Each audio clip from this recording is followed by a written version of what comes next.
Este é o Insidecast, o seu podcast do Inside Cars. Insidecast. E ele tem o apoio de The Garage e betmais.com. Agora, deixa eu te perguntar uma coisa, Cláudio. Acho que não tem ninguém melhor do que você para responder isso. A gente sempre fala, isso é outra coisa que eu e o Lipe batemos muito no nosso canal, que são as injustiças com as marcas francesas. Uhum. Cara, tem carro, isso aconteceu lá, a Peugeot teve uma certa culpa lá no começo, quando veio para o Brasil e tal. Mas por que você acha que isso perdura tanto? Eu acho que tem algumas questões que são muito importantes. Quando a gente olha a montadora francesa, no caso da Renault, a Renault ela teve muita influência dos carros que vieram da Romênia, de origem Dacia, e foram emplacados Renault aqui no Brasil. Né? Então, eu acho que tem essa válvula, né, ajudou muito a gente não trazer, né, os carros que são os grandes carros que a Renault lança, Talismã, Space, Clio. O próprio Clio, que é né? um carro que era vendido aqui que deixou de ser. Não, super, e o Clio lá é um carro incrível, né? O próprio Megane, enfim, carros que foram, né, super consolidados, mas a estratégia, né, da Renault no Brasil foi sempre trazer os carros, né, de mercados do leste europeu, que funcionavam super bem aqui no Brasil e que tinham um grande volume. O Duster, quando veio para o Brasil, ele veio na época juntamente com... Tinha a EcoSport, e o Duster veio e foi um grande sucesso. Bater de frente, né? Foi o primeiro a bater de frente. Foi, super. E era um carro bom de andar. Super. Eu falo para as pessoas, o Duster, ele passa uma impressão de robustez dirigindo que nenhum outro SUV desses da categoria dele passa de preço. Uhum. Ele tem a robustez de rodagem dele de andar, lembra muito mais de uma Hilux, guardadas as devidas proporções, do que de um HR-V, por exemplo. Não, é a sensação de andar no carro. Ele parece um carro bem mais bruto. Não, e como SUV, era um carro que despertava um desejo. A campanha de lançamento foi incrível. Era uma campanha com os lutadores de MMA, que tinha aquela velhinha, né, folgado, né, que foi brigado com o Wanderlei. E era um carro que realmente foi um fenômeno no Brasil. Claro, o Sandero foi It's time! It's time! Tinha...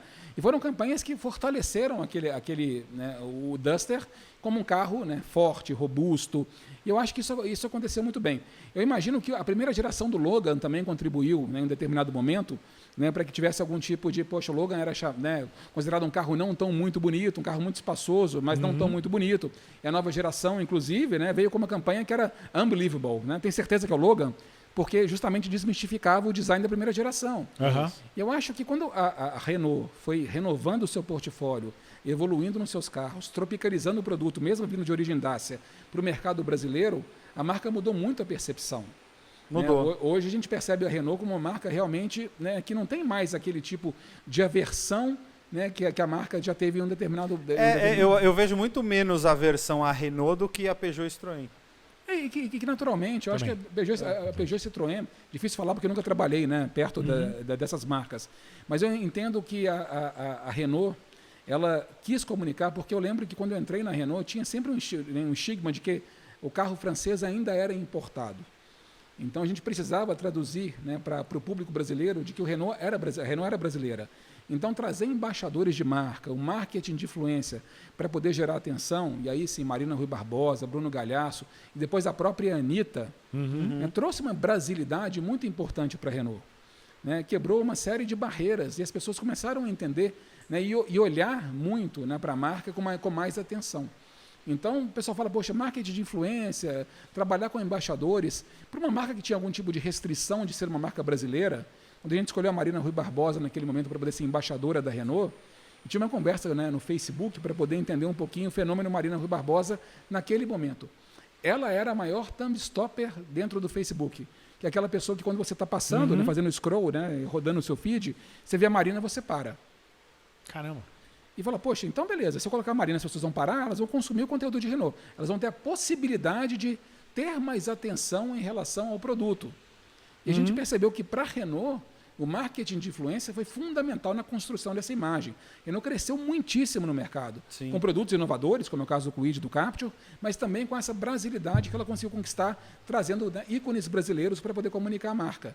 Funcionou com a Marina, funcionou com o Bruno, muito fortemente também com a Anitta, E a Renault, ela galgou aqueles degraus de sair, né, de 7ª montadora para poder chegar em 4ª montadora, foi quando eu deixei a Renault, né, do Brasil.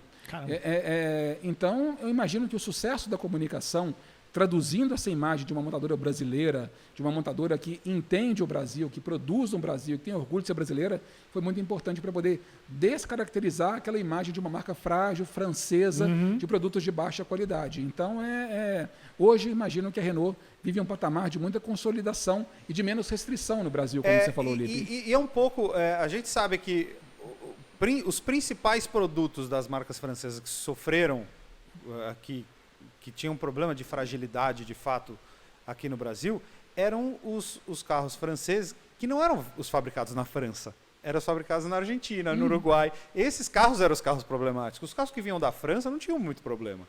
Ele não tinha problema crônico, não tinha defeito. Mas o brasileiro bizarro. não vê isso. Não vê, então, mas é que tá, esse é o grande negócio. Então, de repente, a imagem de carro francês ficou ruim, mas na verdade o carro francês não era ruim, de fato, né? O carro fabricado na França era um carro muito bom. Não, assim, por exemplo, eu tive um dos carros que eu mais gostei de ter na minha vida foi o Fluence. Adorei o carro. O Fluence era um carro, para mim, que eu era absolutamente apaixonado. Carro espaçoso, confortável, excelente motor, mecânica super confiável. Eu amei ter o Fluence. Mas a mecânica do Fluence era do Sentra.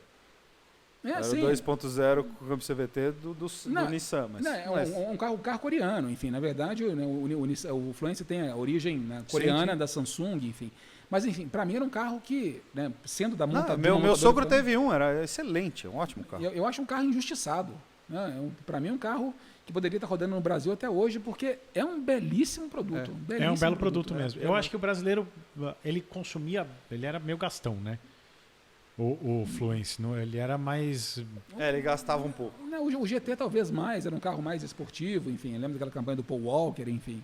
Né? Mas era um carro verdade. que era um carro bastante... Para mim era um carro que tinha um front drive fantástico, enfim. Então mesmo era da Renault aqui no Brasil, mesmo não sendo mecânica francesa ou um carro de design francês, era um carro que tinha a marca Renault e era um carro absolutamente confiável, enfim, e delicioso de dirigir.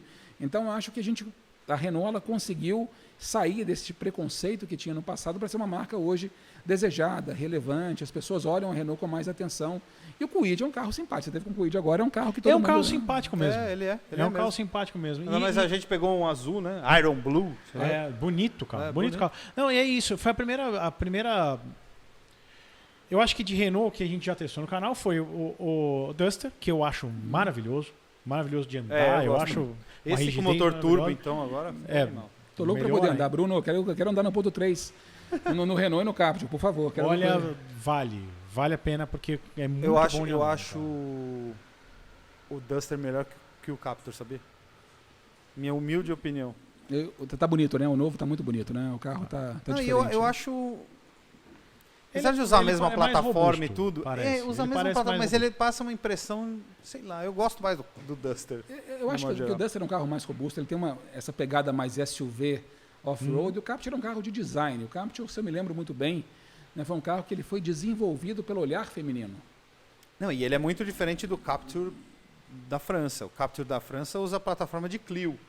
É bem menor o Captur francês do que o Captur que tem no Brasil. O Captur do Brasil é bem maior. Maior, porque o Captur tem a mesma plataforma do Captur russo, que foi lançado lá como Captur com K, inclusive. Né? Enfim, é uma plataforma Duster, é um carro, né, obviamente, com entre-eixos maior, mas é um carro que mantém o mesmo design, esse design feminino. Então a gente percebe, e quando a gente fez a campanha na época da Marina Rui Barbosa, da Sereia, né, que olhava para o cara e seduzia o cara, mas ela queria o carro, ela queria o Captur, não o cara...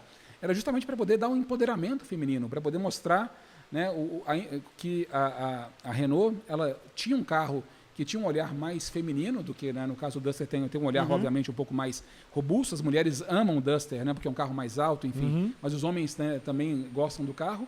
E foi um grande sucesso. Na época, eu lembro que a gente quase triplicou as vendas do Captur depois dessa campanha, que era um carro que predominantemente as mulheres consumiam.